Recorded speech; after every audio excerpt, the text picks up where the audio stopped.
vous qui êtes député européen, vous qui avez été conseiller départemental, sénateur, ministre, vous qui êtes concrètement depuis 30 ans au pouvoir, est-ce que vous ne vous sentez pas un peu visé? Est-ce que vous n'avez pas votre part de responsabilité dans ce désenchantement? J'ai 2 minutes pour répondre à un aussi terrible réquisitoire. On pourra y revenir après. Mais je n'ai été au pouvoir amorcer que 2 ans, madame, en tant que ministre. Amorcer la réponse, Jean-Luc Mélenchon. Je n'avais aucune espèce de pouvoir. Mais je vais vous répondre quand même parce que c'est un sujet très sérieux. Allez-y, vous pouvez amorcer. Ils ont raison de dire ce qu'ils disent et ce qu'ils disent. Et je suis totalement solidaire de ce qu'ils font.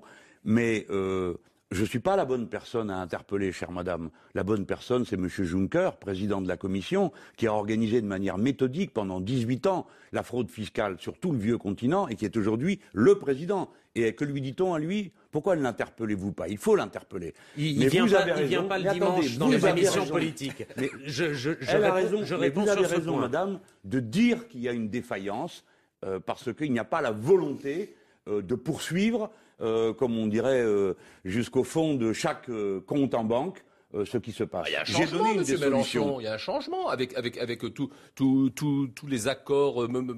Jean-Claude Juncker, il a à la fois des nouveaux convertis, non? Il n'y a plus d'accords au Luxembourg, ça a beaucoup changé. Oui, il n'y a plus de paradis fiscaux, c'est ça que vous voulez dire? Je vous pose la question. Ça s'est amélioré. Ça s'est amélioré, oui. Il y a des paradis fiscaux. Cahuzac vient d'être condamné. Oui, mais il y a des paradis fiscaux, il y en a en Europe, et pour l'instant, ceux qui sont condamnés, c'est ceux qui les ont dénoncés. Ça a été le cas pour le cas du Luxembourg. Celui qui est condamné, c'est celui qui a dénoncé. Et le journaliste qui était avec lui, dans les mêmes conditions. Donc oui, vous avez raison. Il n'y a pas de raison que ça nous coûte 1000 milliards par an au niveau européen, 80 milliards par an en France. Et j'aime mieux vous dire que si je suis élu, il y a des choses qui vont immédiatement cesser. La justice pourra saisir elle-même directement d'un dossier fiscal, alors qu'aujourd'hui, il y a une espèce de droit particulier de Bercy pour bloquer ce type d'enquête s'il le souhaite. Donc ça c'est fini. Et moi j'ai intérêt plus qu'un autre de récupérer les 80 milliards en question, vu tout ce qu'il y a à payer.